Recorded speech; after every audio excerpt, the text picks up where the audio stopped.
Hi, welcome to a side edition of Blue Collar Sports Talk. I'm here with Roger.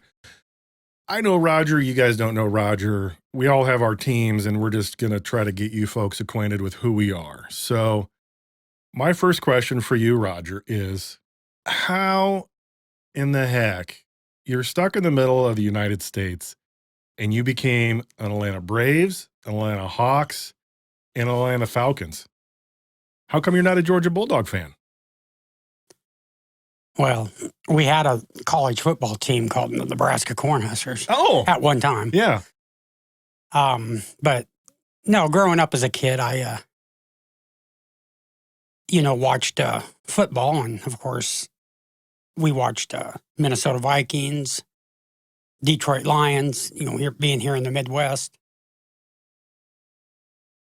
so I grew up liking them teams, like the Vikings. That was my dad's favorite team. Well, then watching Monday Night Football, you get to watch numerous teams. Well, one time, Atlanta Falcons were playing, and I thought, well, that's kind of neat. I kind of like their helmets or whatever I thought, and I said, so I'm going to just start rooting for them. Well, then TBS, which was called WTBS back in the day, they used to air every Atlanta Braves baseball team. And I thought, well, heck, Atlanta's got a baseball team too. So that's where I kind of really started liking Atlanta, watching the Braves on TBS every day. And I said, well, I guess I will just stick with the Falcons. And then that's just where it went, I mean, NBA, I'd never watched much basketball back when I was a kid. But, again, once I knew they had a basketball team, I just said, well, I'll just stick with Atlanta. That's just how it all came about. Yeah, I'm not going to give the internet our actual ages, but we were roughly the same age. And as a kid, this was BC before cell phones, and BS before satellite television. It was BC before cable. So you had ABC, the Wide World of Sports. They carried just about everything. Yeah, CBS had some stuff. Yeah, NBC had some stuff. But just about everything was on ABC. Yes. Or in your case, you had cable and you watched everything that WGN or WTBS threw at you. Yes. Except for the college ranks, because the Huskers were still good. Yeah. Yes, of course. Yeah. Yeah. The Huskers were amazing. That have been amazing ever since Devaney was there, ever since Osborne was there, ever since Solich was there, even when Pelini was there. Callahan was actually better than Scott Frost. Yes. Record-wise.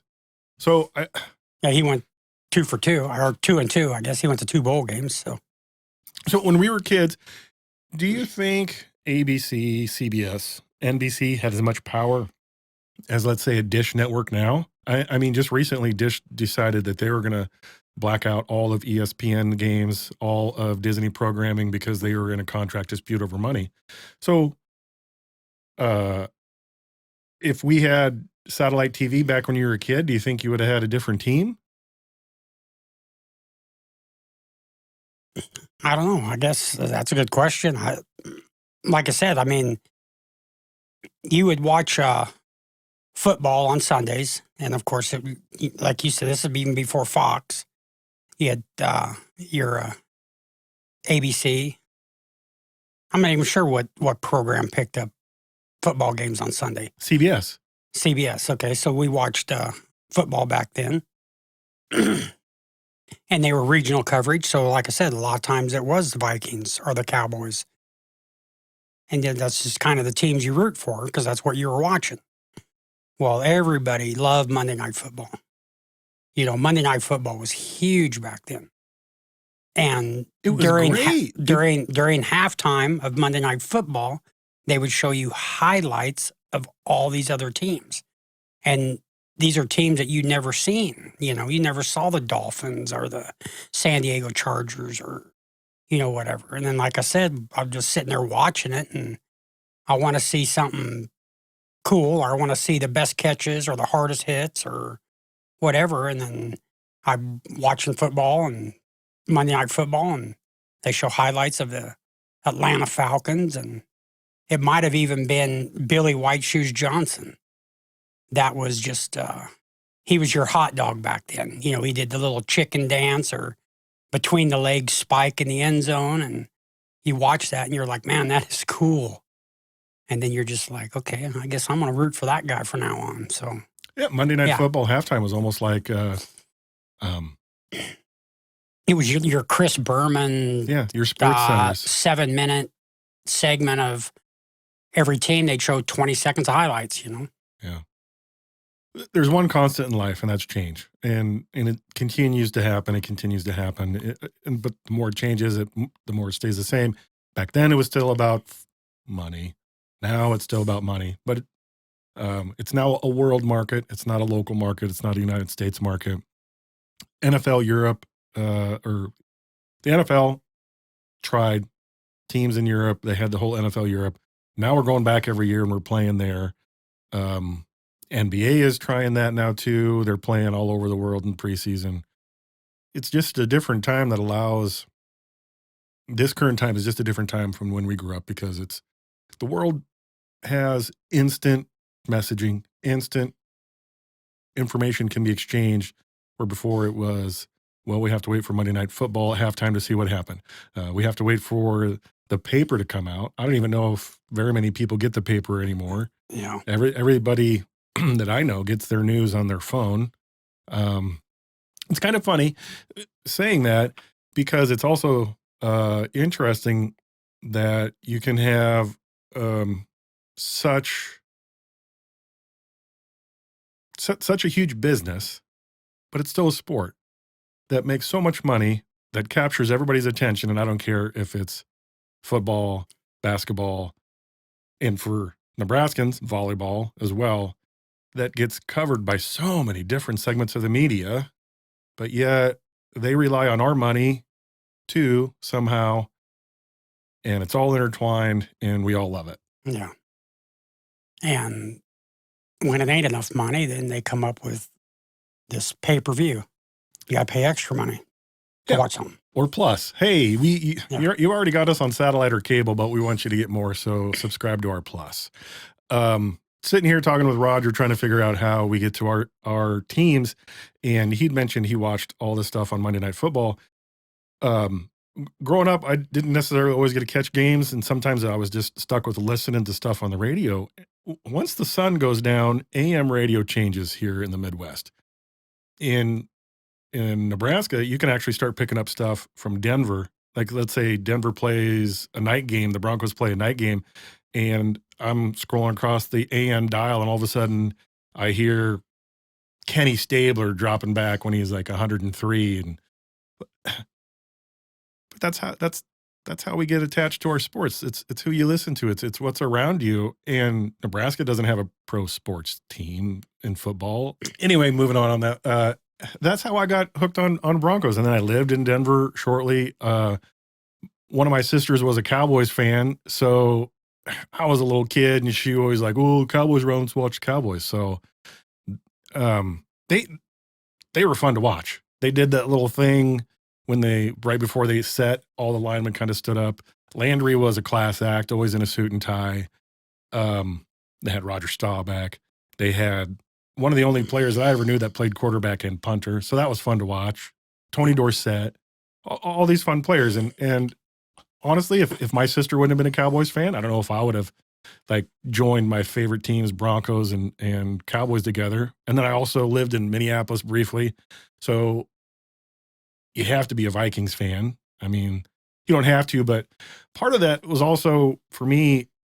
Later in my college years, I started playing all these fun Sega, PlayStation, and Robert Smith as a running back for the Vikings kind of cemented my, oh my gosh, I love the Vikings, because this guy was amazing on a video game. Yes. And he was fun to watch in real life too.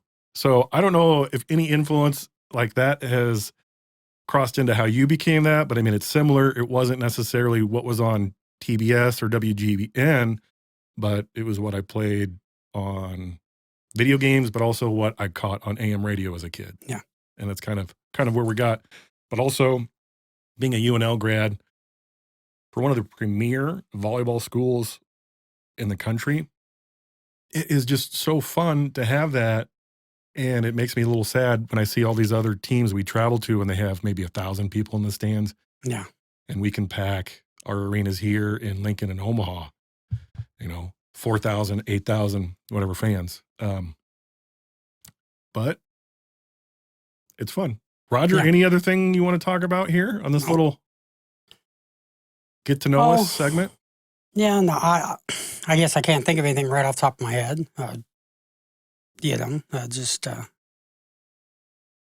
guess I hope, talking about football a little bit. I mean, we got a win last week, and hopefully that's kind of a step in the right direction. Maybe we can go 500 the rest of the year. Maybe we can get that 6th win, get to a bowl, kind of just,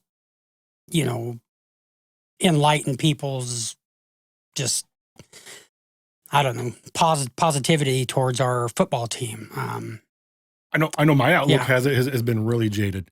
There's days I don't even want to watch it. Yeah. And before we started recording, you asked me a very interesting question. Do you think we stick with Mickey Joseph? Is what you've asked me. Yes. What do you think? I say why not? I mean, I don't know if he's the right guy for the job, but I don't know who is. I mean, Yeah, I don't know who is either. Yeah, I don't know. I mean, behind the scenes, I think Trev Albert's already had that kind of in his mind. He's like, okay, I don't necessarily think Scott is the guy to do it. So, Scott, I'm going to bring you into my office. Now, this is just me guessing. I don't know if this happened.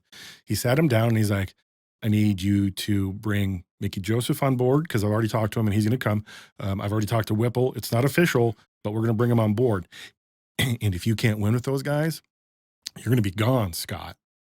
And I think he turned that fire up really hot under Scott. And we have potentially our new coach in Mickey Joseph. His brother is Vance Joseph. Mickey is a UNL football player from the 90s, did really well.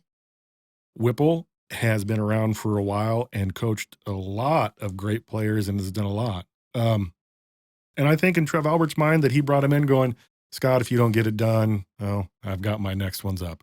If you get it done, you surprise me, and hey, kudos. But yeah, one name that always gets brought up is, of course, Urban Meyer. I mean, he was at Utah. He had him playing very well. Then he goes on to Florida, wins a couple national titles. Then he leaves Florida. Then he goes to Ohio State and wins a national title. People think, he comes here, he'll have us on top of the map in 2-3 years.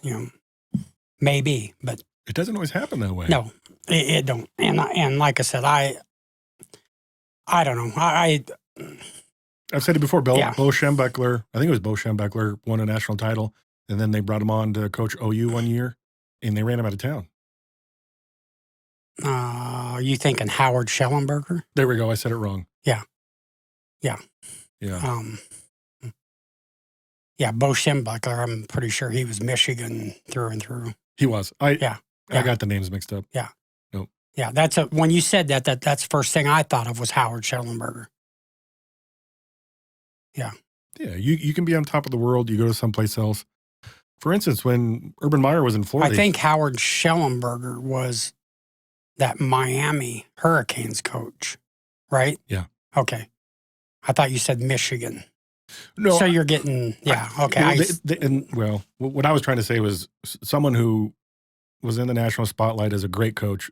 Yeah. And then came to OU. Yes. And tried to coach OU when it was still in the Big 8. Yeah. Failed miserably. Yes.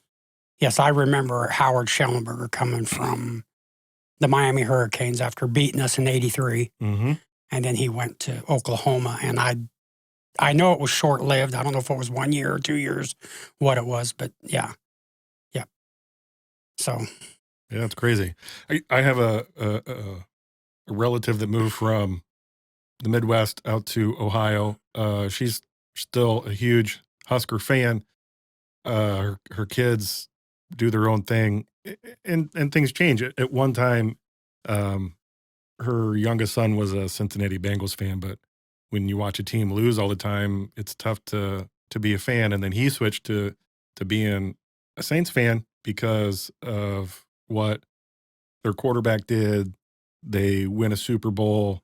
Yeah. And how do you not be a Drew Brees fan and a Saints fan? So I get it when you're in Ohio and your Bengals stink that bad, your Browns stink that bad. Yeah, look at other states. So the reason I bring that up, in Nebraska, we don't have a football team, so you have to look around. There's a Yeah. lot of KC Chiefs fans here. But not just that. There's Dolphins fans. You name it. Everybody under the Yes. sun is a fan of somebody, and it's just interesting to me on Yeah. how you got there. Yeah. Yeah. So, Yeah. anything else you want to chat about real quick? No, I don't think so. All right. This is just a little fireside chat here with Roger, trying to get to know each other so you can know who we are and why we say, hey, Roger, your favorite Falcons, or hey, Roger, your favorite Hawks, or hey, Roger, your Braves are doing great. And that's why Roger loves his Atlanta teams. For Blue Collar Sports Talk, I'm Daryl, along with Roger. I want everybody to have a great day and enjoy some sports.